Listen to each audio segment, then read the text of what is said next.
Okay, good afternoon, everybody, and welcome to the 45th Annual Cindy Klein Memorial Handbell Choir Christmas Concert. My name is Nancy Blitz, and I have the honor of serving as your MC this afternoon. It's really hard to believe that we've been doing these concerts for 45 years. Holy cow.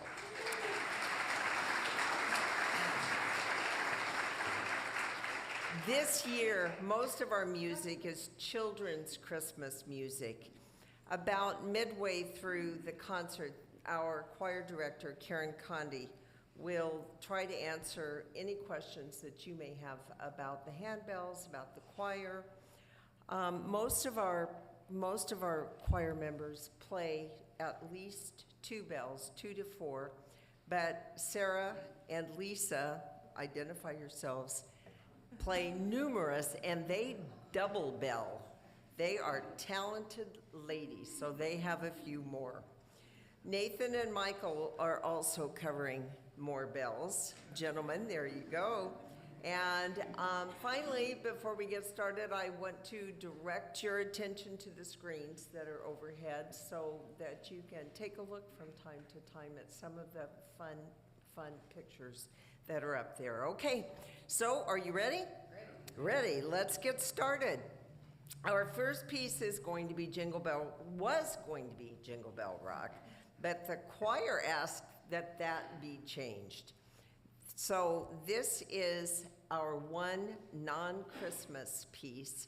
We always have one of those, and this is a piece that I think the choir tolerates for Karen, because she's the one who likes it. Pirates of the Caribbean.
Now we're off in the Christmas mode. Rudolph the Red-Nosed Reindeer is next.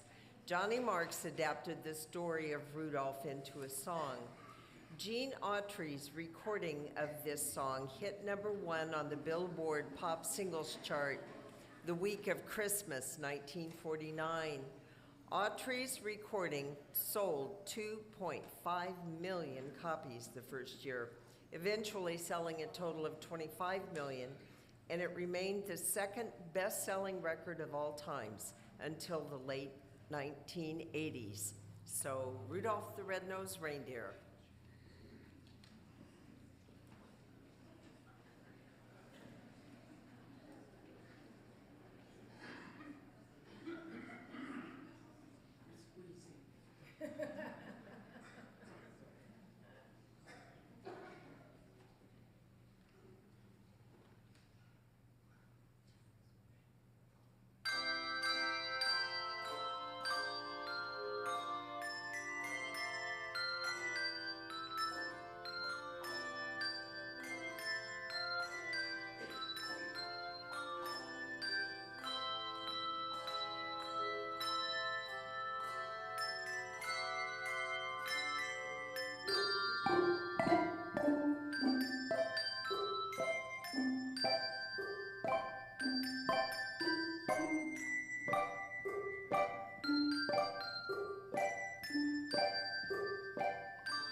Frosty the Snowman is a popular winter song written by Walter Jack Rollins and Steve Nelson. And it was first recorded by Gene Autry and the Cass County Boys in 1950. It was later recorded by Jimmy Durante in that same year. It was written after the success of Autry's recording of Rudolph the Red-Nosed Reindeer, which had been the previous year. Rollins and Nelson shopped the new song to Autry, who after recording Frosty was in search of another seasonal hit like Rudolph. Like Rudolph, Frosty was subsequently adapted to another media, including a popular television special.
What a fun ending. Okay. She says, Have Yourself a Merry Little Christmas is a song written in 1943 by Hugh Martin and Ralph Blaine and was introduced by Judy Garland in the 1944 MGM musical Meet Me in St. Louis. Frank Sinatra later recorded a version with modified lyrics. In 2007, ASCAP ranked this song as the third most performed Christmas song during the preceding 5 years that had been written by ASCAP members. In 2004, it finished at number 76 in AFI's 100 Years, 100 Songs rankings of the top tunes in North American cinema.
Our next number is one of my personal favorites.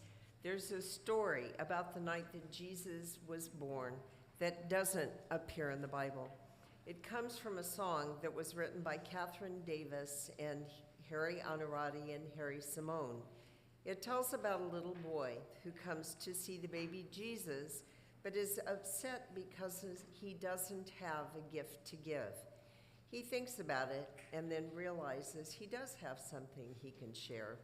So he plays a song for Jesus on his drum. This arrangement of the song includes the hand drum and a triangle and is, of course, the Little Drummer Boy.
People are always asking about how much these bells weigh.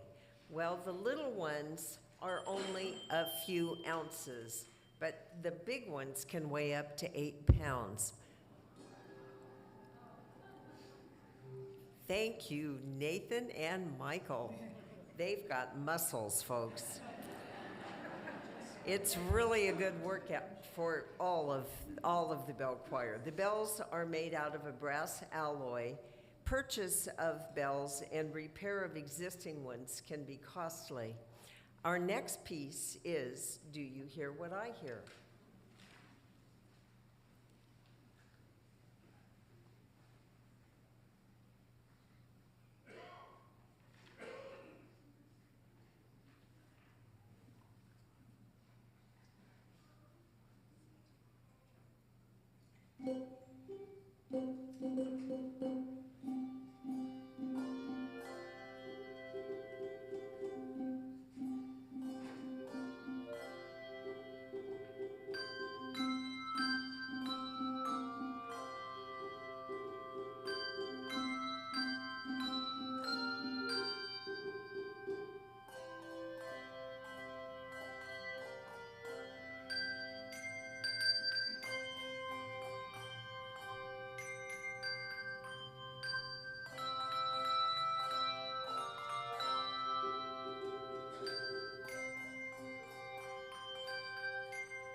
Now, you may be wondering what the music looks like. It looks just like piano music if you're a piano player, and each of the choir members has to know which his or her part is.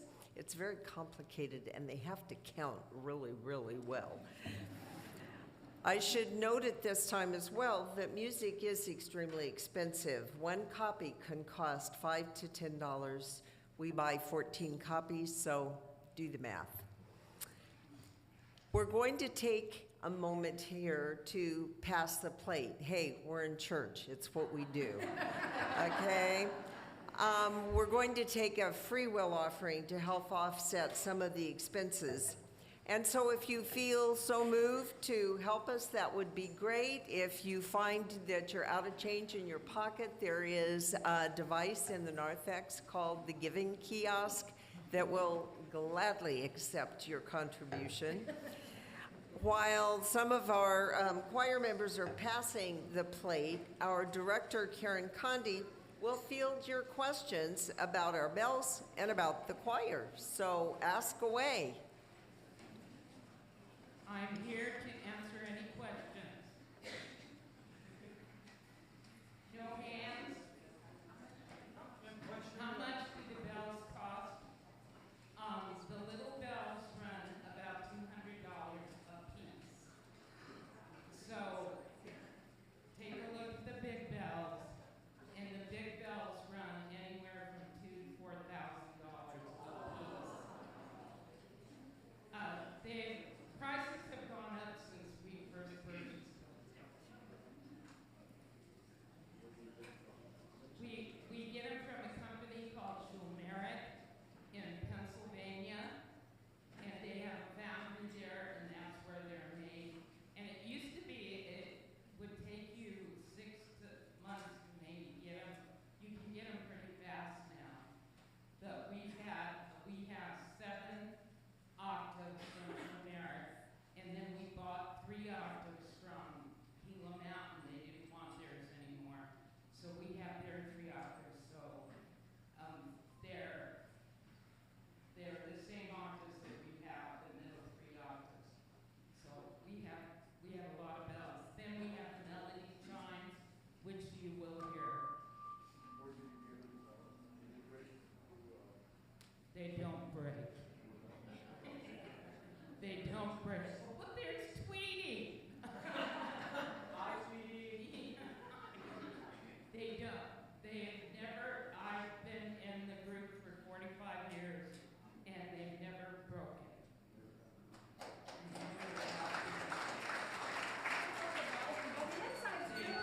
They don't lose their tone.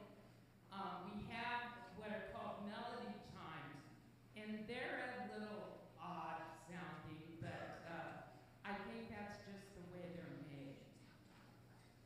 Yes, ma'am. How many bells do you have? I think our 5 octaves are about 72, and then you add in the other 3 octaves that we have. So 7,622.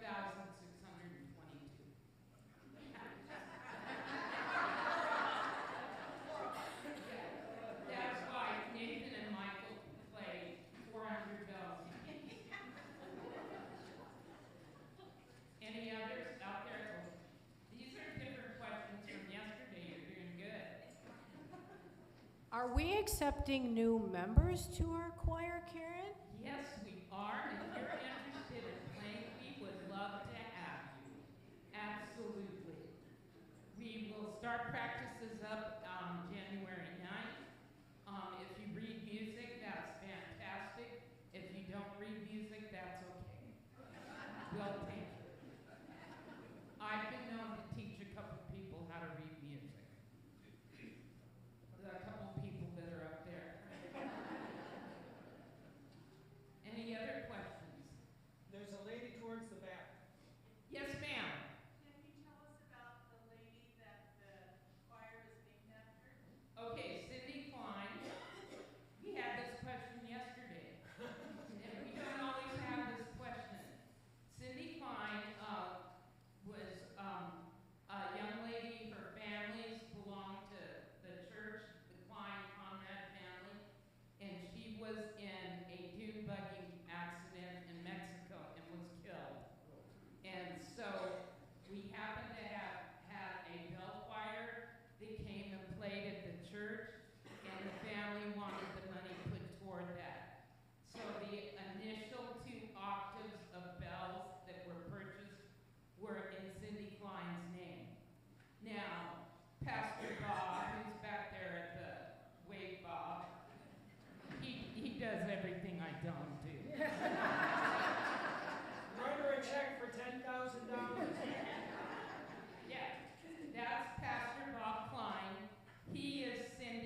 John. We talked him into it. Lisa, Bob, and I said, you're going to come in and play. And so we brought him in, we showed him how to play. We had him play on Sunday. I mean, literally. He practiced, he played on Sunday, he was in the choir. And he was going. And I bless his sainted little heart. He has stuck with us. Yeah, and I asked him at lunch today, I said, this is like your fourth year? Third or fourth year. I said, are you more comfortable this year? He said, sorta. But God bless him for sticking with it, and he has come a long. He's actually letting me talk about it. When we first came in, we did not talk about it. We did not talk about what's the Flight Club, or Bruno. Oh, we don't talk about Bruno. We don't talk about Bruno. Okay, any other questions out there? Yes, ma'am.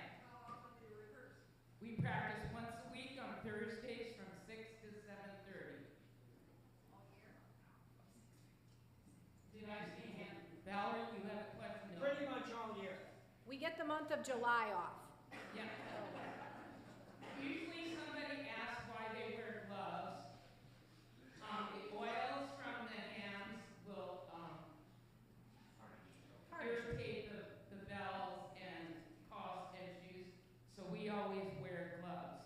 And we clean them every week with rosin cloths.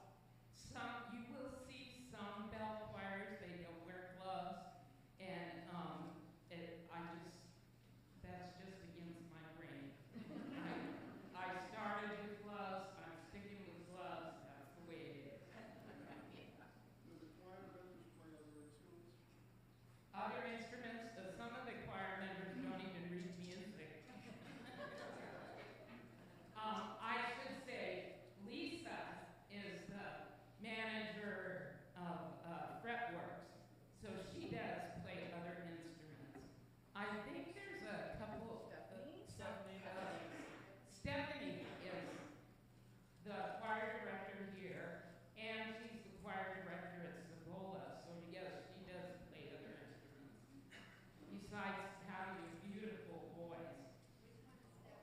Stephanie, very good. Yes, sir. I just wondered how many other people are related up there, other than the minister And John. son. Okay, he's wondering who else is related.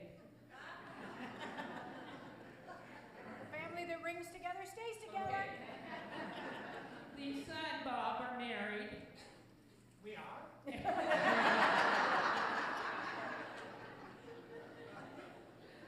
And Michael is the son of Katie. Where's Katie? That's her son. Now, back in the day, what was that like?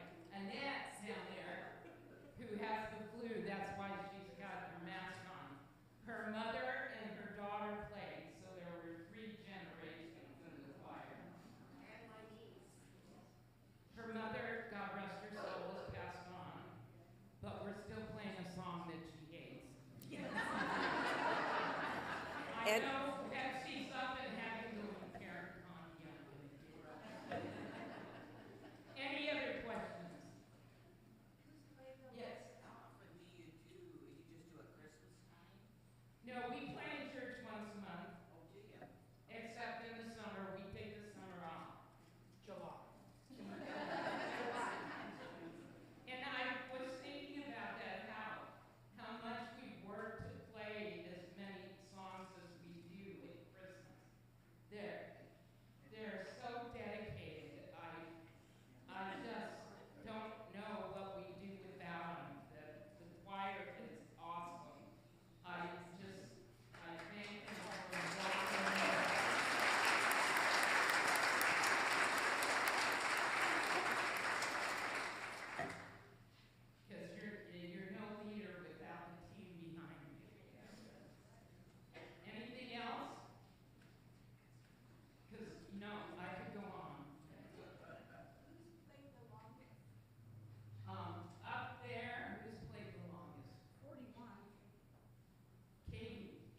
Okay, I'm not sure that we can get control of this again, but I will try. Karen has already mentioned names, but it's time for us to introduce this talented group who is standing here before you. So, Sarah Akins.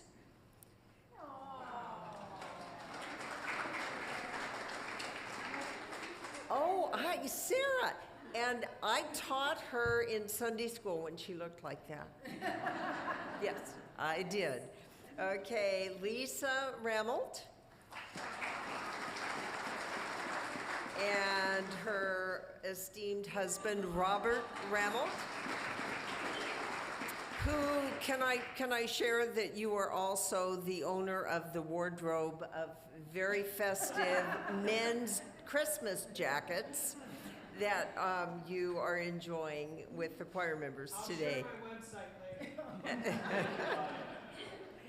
Annette Hengel.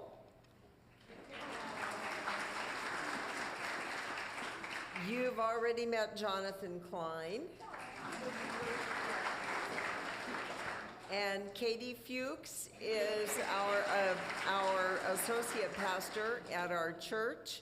Stephanie Foz is our choir director. And Stephanie, I'll put a plug in. You're also looking for members to sing in the choir, right? And you also don't need to know how to read music. Okay. So we're trying to do a hustle here, guys. Okay, just so you know. Helen Clark, Nathan Gifford, and Michael Fuchs. And of course, our wonderful director, Karen Condi. And in the back of the room is our pastor, Bob Klein, brother to Cindy, and father to Jonathan. We've already established all those facts. Okay, so are you ready for some more music? Okay, good. The year is 1940. White Christmas is the song. The version sung by Bing Crosby in 1942 was the world's best-selling single, with an estimated worldwide sale of over 100 million copies. The song was never expected to be such a big hit, but then Pearl Harbor happened.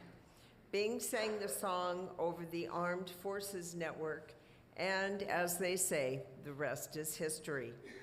At one time, White Christmas was the most recorded song ever.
Angels We Have Heard on High is a Christmas carol to the hymn tune Gloria, which comes from a traditional French song of unknown origin called Les Anges dans nos campagnes, and I had to listen to Google pronunciation 17 times to get that.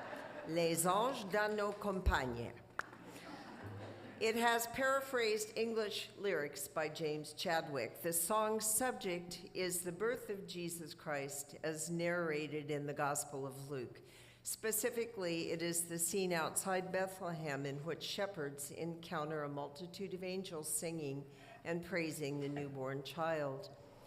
What you will also notice in this piece, is, if you have not noticed already, is how beautifully Sarah and Lisa double bell. It is a talent. And now, Gloria.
Great job, you guys. Okay, now Sing We Now a Christmas, or Now the Green Blade Riseth, is the next number. You can choose whichever title that you prefer. It's known by two names. We play this piece a lot. The players change, but the song lives on. This is the one Betsy hates. She's up in heaven right now. And she said we didn't have to play it. This is for Betsy.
We would like to thank Bob Ramelt for this next piece.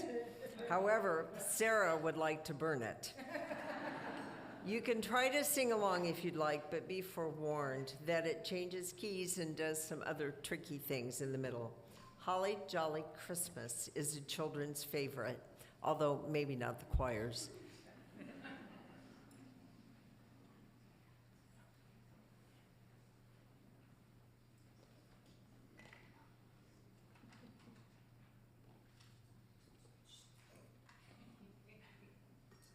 It's a lot of bells. You have one left over. Is that important? Okay. Okay.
Sarah, after watching you, I can understand why this was your least favorite. How many bells do you do in this one? 11 bells, 1 chime, and a couple mallets. Oh my goodness. I got dizzy watching her. And then she had to rearrange them to get them in another order when she wanted to hit them with the mallets. So good for you, good for you. As we move toward the end of our concert, the song that was going to be our opening piece, but is now the next to the last. Jingle Bell Rock. Enjoy.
To end our concert, we would ask you to let the choir exit when they finish this next piece so that they can greet you and say thanks. Thanks for attending. Thanks for being here with us for the past hour. Don't forget, we've got cookies and wassail across the hallway in Morris Hall. And we wish you all a very Merry Christmas and hope to see you next year.